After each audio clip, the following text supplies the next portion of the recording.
UP और उत्तराखंड की खबरों के लिए एबीपी गंगा को सब्सक्राइब करें और बेल आइकन दबाएं। यूपी के सीएम योगी आदित्यनाथ इन दिनों फुल चुनावी मोड में है। बिहार में विधानसभा के चुनाव हैं और यूपी में उपचुनाव होने वाले हैं, लिहाजा सीएम योगी का फोकस बिहार के साथ साथ यूपी में भी पूरा है।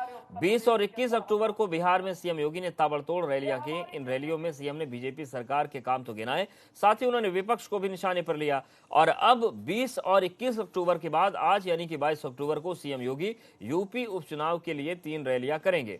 बीजेपी कभी भी उपचुनाव को हल्के में नहीं लेती, ऐसा ही कुछ इस बार भी है। इसलिए आज सीएम बुलंदशहर, अमरोहा और फिरोजाबाद में रैलियां करेंगे।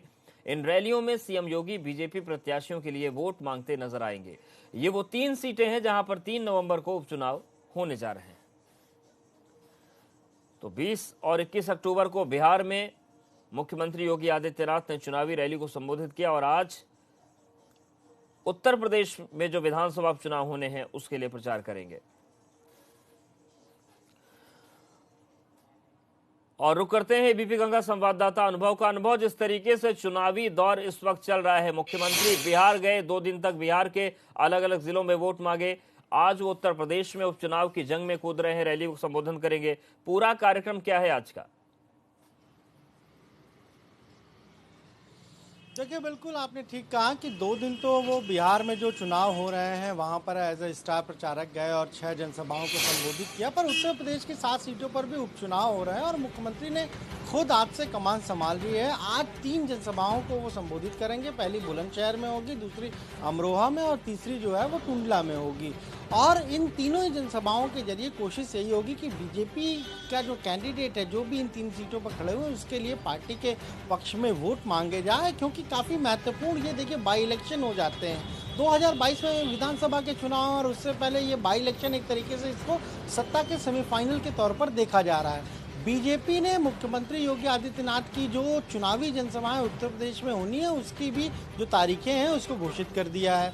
27 तारीख को 2 जनसभाएं मुख्यमंत्री करेंगे, एक होगी घाटमपुर में और एक होगी बांगरमऊ में। उसके बाद फिर 31 तारीख को, 31 अक्टूबर को भी वो 2 जनसभाएं संबोधित करेंगे, एक देवरिया में करेंगे, एक जौनपुर की मलानी सीट पर करेंगे।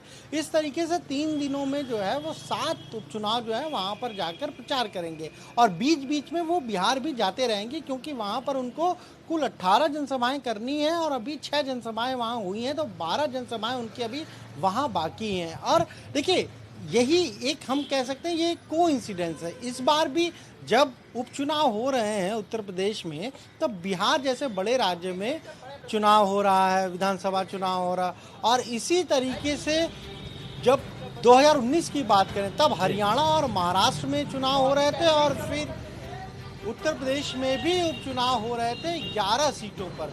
तब भी मुख्यमंत्री ने कैंपेन किया था और ज़्यादातर जो सीटें थी उस पर बीजेपी को जीत मिली थी।